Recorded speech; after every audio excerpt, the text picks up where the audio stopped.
Bienvenue sur cette nouvelle vidéo.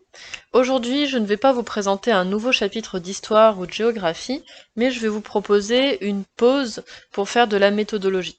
Nous allons donc aborder une compétence qu'il faut maîtriser en fin de quatrième, à savoir analyser un document. Cela suppose donc de savoir présenter un document et c'est ce que je vais vous montrer aujourd'hui. Comment bien présenter. Alors, comme d'habitude, je vous mettrai un quiz à la fin de la vidéo pour vous permettre de mettre en application ce qu'on va voir aujourd'hui. Cette fois-ci, je vais vous proposer un seul code pour toutes les quatrièmes, puisque de toute façon, lors des quiz précédents, j'ai des quatrièmes C qui se sont greffés sur le groupe des quatrièmes E, donc ça m'a tout mélangé. Donc, pour faire simple, voilà, je mettrai un seul test, un seul code exercice pour toutes les quatrièmes. Par contre, s'il vous plaît, il faudra bien préciser votre prénom et votre classe, du coup. Voilà, j'ai pas besoin du nom de famille, sauf peut-être pour les Sarah, puisque voilà, vous êtes plusieurs. Et d'autres prénoms, non, je crois que c'est tout. Il n'y a que pour les deux Sarah, où j'aurais peut-être une difficulté à vous reconnaître. Pour présenter un document, il suffit de rassembler 4 informations. Ces 4 informations, ce sont d'abord la nature. Est-ce que c'est un discours, une peinture, un graphique, une caricature, etc. Ensuite, donner l'auteur, la personne qui est à l'origine du document. Alors, l'auteur souvent est présenté en bas du document. La date. La date, c'est quoi? C'est la date qui correspond à l'émission du document. Quand est-ce que le texte a été écrit, quand est-ce que la peinture a été faite, etc. Comme l'auteur, généralement, cette information se situe en bas du document. Et enfin, il faut donner la source, c'est-à-dire où on peut trouver le document. Dans quel ouvrage, dans quel musée, sur quel site internet. Ces 4 informations, elles n'ont pas d'ordre chronologique. Que vous donniez l'auteur en premier, la source, la nature, peu importe. Mais il faut que vous arriviez à présenter, à rassembler ces 4 informations. Il n'y a pas d'ordre particulier, comme je viens de vous le dire, pour présenter un document. On va s'intéresser donc à la nature en premier, mais c'est vraiment j'ai fait ce choix de manière arbitraire. Alors, la nature, c'est celle qui, selon moi, pose souvent le plus de problèmes. En effet, vous confondez beaucoup de nature, de types de documents, ou alors vous êtes vous donnez une nature qui est trop générale. Souvent, vous dites, bah, c'est un texte, c'est une image, c'est un schéma. Mais ça, c'est pas assez précis. La nature d'un document, elle doit être beaucoup plus précise. Donc ça ne suffit pas de dire c'est un texte, puisque à l'intérieur de la catégorie texte, on va dire, il y a une myriade de natures possibles, et pareil pour image ou pour schéma. Donc déjà, les 3 grandes catégories, ça va être texte, schéma, image, mais moi je vais vous présenter des documents, et donc notre but sera de tous les présenter en étant le plus précis possible. D'accord? Donc à la fin, vous aurez le test, vous aurez un quiz dans lequel je vous proposerai le même exercice, mais cette fois seul. Donc les documents, vous ne les connaîtrez pas, et il faudra que vous arriviez à trouver la source, la nature, la date, etc. Alors, on commence avec un texte. Donc pour chaque document, on fera exactement pareil, c'est-à-dire qu'on cherchera toujours les 4 informations, la source, l'auteur, la date et la nature du document. Sauf que pour la nature, je vais bien les noter à droite ou à gauche du document, puisque vous allez voir qu'elles sont très variées, il y en a vraiment beaucoup. Alors, je vais prendre le pointeur laser. Je vais pas lire les documents à chaque fois, parce que là, l'objectif, c'est pas de les analyser dans un premier temps, c'est vraiment simplement de les présenter. Donc, vous avez toujours une information importante avec le titre. Ici, document 4, la violence de la conquête de l'Algérie. Alors, j'ai pris que des documents sur le chapitre qu'on a vu avant les vacances. Donc, la violence de la conquête de l'Algérie. Ça, c'est le document en lui-même, avec les informations qui vont nous intéresser, pour l'analyser, je veux dire. Et ensuite, on a tout ce qui est du paratexte, c'est-à-dire c'est autour du texte. Donc ici, lettre du général de Saint-Arnaud à Monsieur de Fourcade le 25 mai 1851. Et ici, on a 3 mots pris dans le texte qui sont expliqués. Alors, la source du document, on l'a pas explicitement sur ce document. Donc, on ne peut pas la présenter. L'auteur, on vous indique qu'il s'agit d'une lettre du général de Saint-Arnaud à Monsieur de Fourcade. Donc l'auteur du texte, qui c'est? Est-ce que c'est le général de Saint-Arnaud ou est-ce que c'est à Monsieur de Fourcade? Bon, bah, si c'est le général de Saint-Arnaud qui a écrit le texte, puisqu'il s'adresse à Monsieur de Fourcade, bah forcément c'est le général de Saint-Arnaud qui nous intéresse, c'est lui l'auteur du texte. La date, elle est écrite juste à côté, le 25 mai 1851. D'accord? Et la nature, elle va être précisée ici. Lettre, c'est une correspondance. D'accord? Donc là, par exemple, si je vous demandais de me présenter ce document, il ne faut pas me dire c'est un texte. Non, c'est une lettre. Voici un nouveau document qui s'intitule L'exploitation de l'Algérie par la France. Toujours pareil, pour présenter un texte, on n'a pas besoin tout de suite de lire le texte, on va s'intéresser d'abord au paratexte. Donc on a un titre ici, l'exploitation de l'Algérie par la France, donc là on a un résumé de ce qui va être présenté dans le texte. Ensuite, ici on a l'auteur, alors F, on ne connaît pas le prénom, Bonte, dans l'Humanité. Alors là, le manuel est sympa puisqu'il vous précise journal du Parti communiste, mais ils auraient très bien pu aussi ne pas le mettre. Bon, ils savent qu'ils s'adressent à des quatrièmes, donc généralement ils précisent un petit peu. Par exemple, pour des lycéens, ça vous ne l'auriez pas, parce qu'on estime que l'Humanité, c'est un journal suffisamment connu pour ne pas avoir à préciser de quoi il s'agit. Donc on est bien dans la nature, à savoir un article de presse. Et la date 30 avril 1930. Donc en fait, vous avez vu que pour présenter le document, on a vraiment eu besoin seulement de lire tout ce qu'il y avait comme information au bas du document. On continue sur les textes. Ici, le titre nous indique qu'il s'agit d'un texte traitant du statut particulier pour les musulmans. Et dans le paratexte, on apprend que c'est un senatus consulte. On vous précise entre parenthèses que c'est une décision du Sénat, qui date du 14 juillet 1865. Donc la nature du document ici, ça va être en fait un texte juridique. Ici on a un senatus consulte, mais ça aurait très bien pu être un décret, une loi, etc. Donc la nature senatus consulte, ou texte juridique, vous pouvez le mettre aussi. Hein. Si vous êtes capable de dire, bon ben là, la nature du document, c'est un texte juridique, on peut très bien s'en contenter. La date, 14 juillet 1865, et l'auteur, vous pouvez mettre Sénat, ou ne pas le préciser, puisque de toute façon, dans la nature du document, on sait très bien qui est l'auteur. Vous voyez qu'ici, il n'y a pas de source, hein, donc source, c'est vrai qu'en fonction de la qualité des documents, on peut très bien ne pas avoir de référence de la source, donc ça, on vous en voudra pas, hein, si vous la notez pas, si elle ne voulait pas, si on ne vous la donne pas, de toute façon, vous pouvez pas l'inventer. Un deuxième exemple pour deux textes juridiques, donc là, vous avez un décret, ici, de la Convention nationale du 16 pluviose an 2. Vous vous rappelez, 16 pluviose an 2, c'était le calendrier révolutionnaire. On vous a mis la traduction avec le calendrier grégorien, 4 février 1794.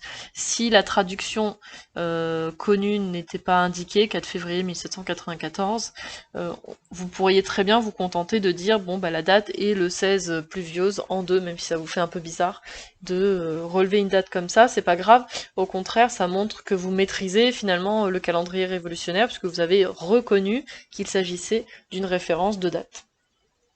Et l'auteur, là on vous l'apprécie, c'est la Convention nationale. Toujours pas de source pour ce document.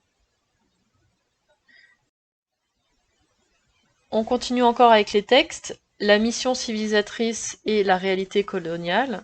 Donc là, vous allez avoir ici un discours, et ici un extrait d'un manuel de géographie.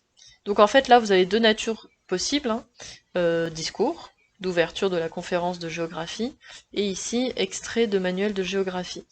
L'auteur pour celui-ci, il est clairement explicite, Léopold II, roi des Belges, et la date, elle est bien précisée, 1876.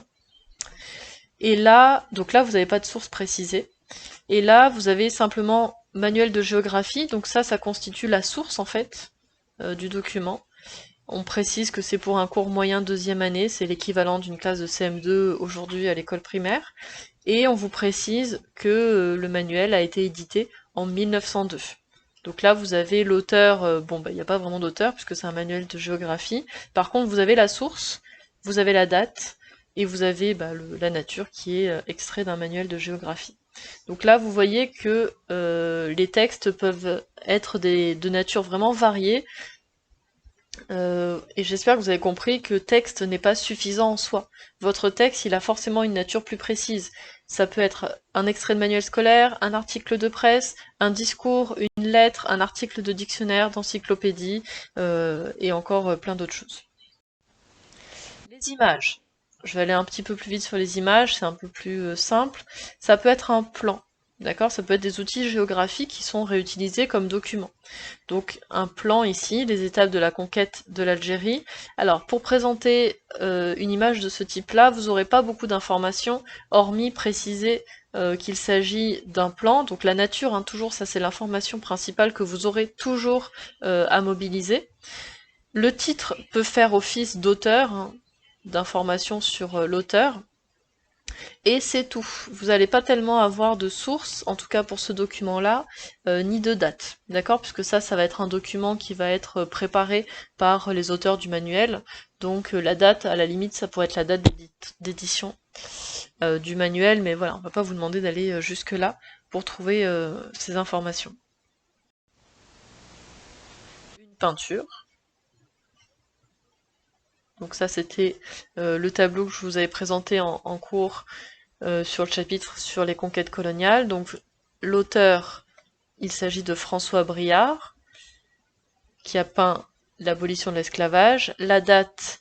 Alors attention, là vous avez deux dates, 27 avril 1848 et 1849. Quelle est la date qui nous intéresse pour présenter ce document? Je vous laisse un peu réfléchir. Si vous avez bien retenu la leçon, vous vous rappelez que 1847, c'est la date qui correspond à l'événement de l'abolition de l'esclavage. Donc en fait, cette date-là n'est pas la date du document, elle est la date qui correspond à l'événement représenté. Donc la date du document, ça va être 1849. Un an après l'abolition de l'esclavage en 48, François Billard, pardon, il n'y a pas de R, Billard, a peint ce tableau en 1849. Ici, vous avez la source, Musée national du château de Versailles, donc ça signifie que pour voir ce tableau en vrai, il faut se rendre au Musée national du château de Versailles qui conserve le tableau actuellement.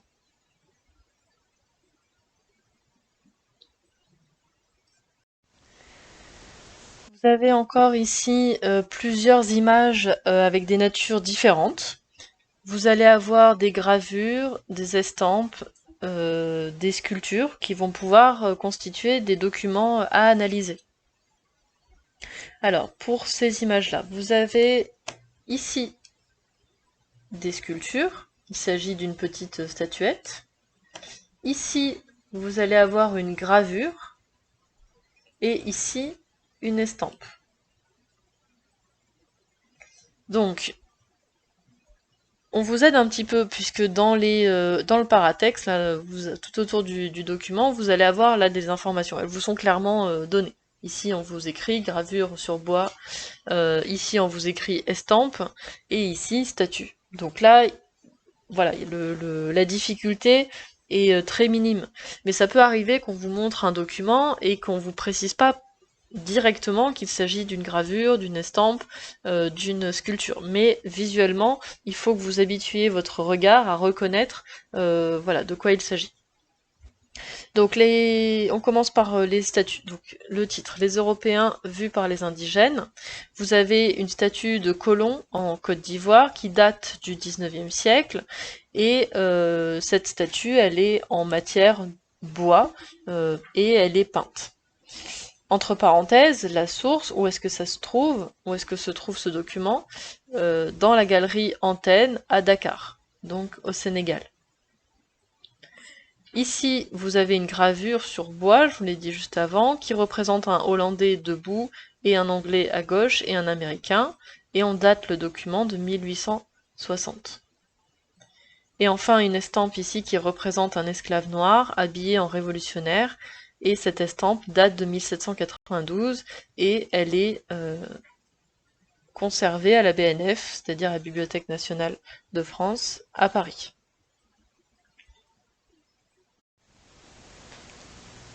Comme pour les textes, vous allez aussi avoir différentes images un petit peu variées. Ici, par exemple, vous allez avoir des croquis.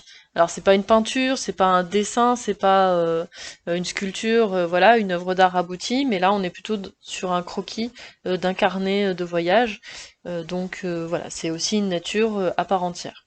Pour ce document, les informations sont, donc la présentation de ce document, ça serait, il s'agit d'un croquis dessiné par Delacroix, donc ça c'est le nom de l'artiste, en 1832, et ce document est actuellement conservé au musée du Louvre à Paris.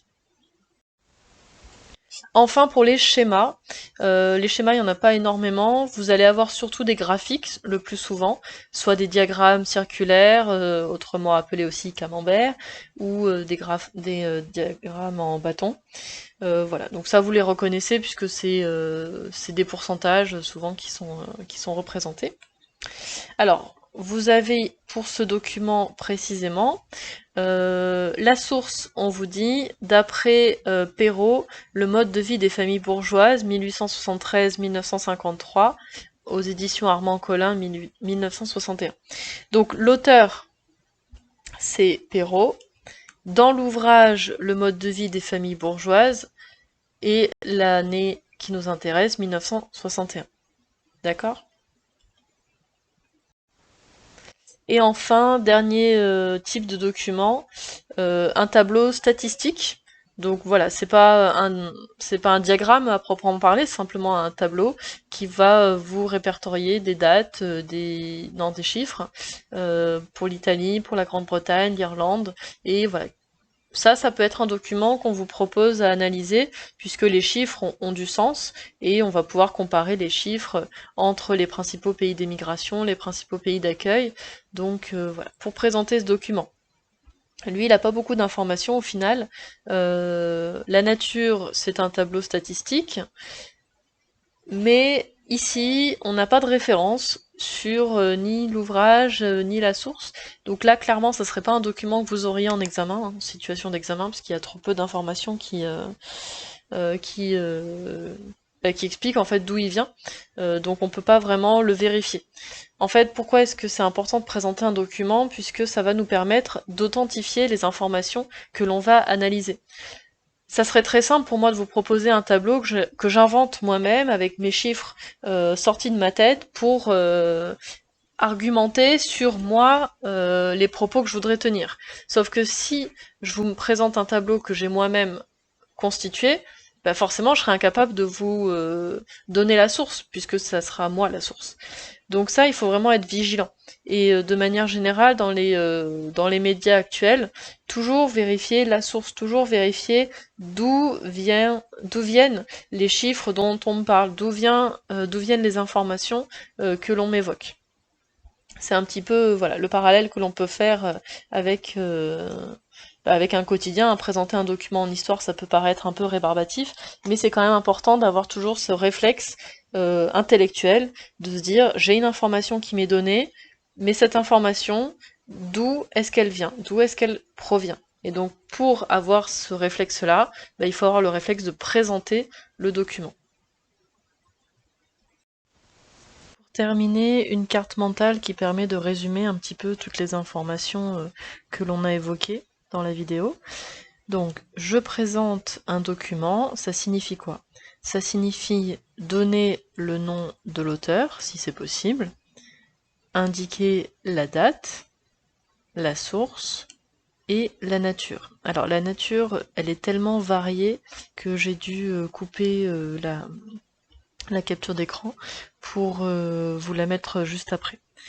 La source, ça peut être le nom de l'ouvrage, du dictionnaire ou de l'encyclopédie, ça peut être la référence du texte juridique, par exemple si c'est dans le code civil, dans le code pénal ou toute autre chose, le nom du magazine ou du site internet, et la référence du manuel scolaire. Après voilà, il y a plein d'autres possibilités de sources, hein, je peux pas toutes les mettre, tellement il y en a.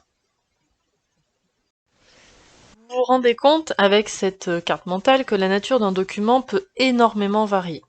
Donc, à partir de maintenant, je vous interdis de dire qu'un document est soit un texte, une image ou bien un schéma. Vous avez en main maintenant du vocabulaire qui vous permet de préciser. Si votre image, ça va plutôt être une peinture, une sculpture, une mosaïque, une caricature. Si c'est plutôt un outil géographique comme une carte, un plan, une photo. Si c'est une correspondance, une lettre, un article de presse, un magazine, j'ai oublié, c'est un Z là, hein, c'est pas un S. Un article sur un site internet, un texte juridique, un décret, une loi, etc., etc. Donc vous avez beaucoup de vocabulaire maintenant, et encore, comme tout à l'heure pour la source, c'est pas exhaustif, ça veut dire que c'est pas complet, il y a encore plein d'autres natures, types de documents. Alors c'est vrai que j'ai pas trop insisté là-dessus, mais quand on vous dit le type de document, c'est exactement la même chose que la nature du document. Je vous mets maintenant un document qu'on a déjà étudié ensemble sur le chapitre qu'on avait fait au tout début du confinement, à savoir sur l'âge industriel et le développement des mouvements nationaux. Donc vous pouvez mettre pause et puis vous entraîner à présenter ce document. Voilà, cherchez, vous l'avez vu, l'auteur, la source, la date et puis la nature du document. Si vous avez besoin, pardon, vous pouvez me l'envoyer par message avec votre réponse pour voir si vous n'êtes pas trompé, si vous avez bien pris en compte tous les éléments. L'objectif, c'est de vous entraîner à rédiger, puisque sur le test, puisque avec le quiz, je vais vous demander uniquement ça. Justement, vous avez donc le code exercice sur Cuisinière. Je vous ai mis le lien direct que je mettrai dans la description de cette vidéo. Et puis vous avez le flash code aussi, le QR code pour ceux qui utilisent une tablette. Donc avant de vous lancer, assurez-vous bien de maîtriser la compétence en recommençant la présentation des documents que je vous ai proposés, mais tout seul en coupant le son. Vous regardez chaque document et puis hop, vous regardez les différents éléments de présentation. Si vous avez des questions, évidemment, n'hésitez pas à laisser des commentaires dans la description, enfin dans la vidéo sur YouTube pour interagir soit avec vos camarades, soit avec moi-même, hein. Une question que vous vous posez, elle peut aussi aider d'autres camarades. Le test ne va pas évaluer des connaissances cette fois-ci, mais bien une compétence. Donc c'est normal si vous avez un petit peu plus de difficultés que pour les tests précédents, qui étaient plutôt des tests, voilà, est-ce que vous avez bien écouté la vidéo? Si oui, normalement vous aviez de super notes. Si vous l'aviez écouté un petit peu en diagonale comme ça, sans être concentré, c'était un peu plus compliqué. Donc vous aurez 5 documents, vous devrez les présenter en veillant à l'orthographe, aux détails qu'on a vu dans cette vidéo, et puis donc voilà, grammaire, syntaxe, etc. Vous avez une semaine pour le faire, jusqu'à vendredi soir. Vendredi soir, je coupe l'accès au quiz. Du coup, quand je coupe, en fait, ça vous permet de voir les copies, les commentaires, les notes pour le week-end. Et puis si jamais il y a des retardataires, mais s'il vous plaît, essayez vraiment de le faire cette semaine. Si jamais il y a quand même des retardataires pour raison X ou Y, je réouvrirai l'accès au test à partir de lundi pour quelques jours supplémentaires. Voilà. Donc ça, c'est important aussi de vous mettre un petit peu en condition pour voilà, cette méthode, l'appliquer cette semaine, la réviser cette semaine, puisque la semaine prochaine, on passera à un point sur l'analyse de documents. Donc bon courage pour faire ce test.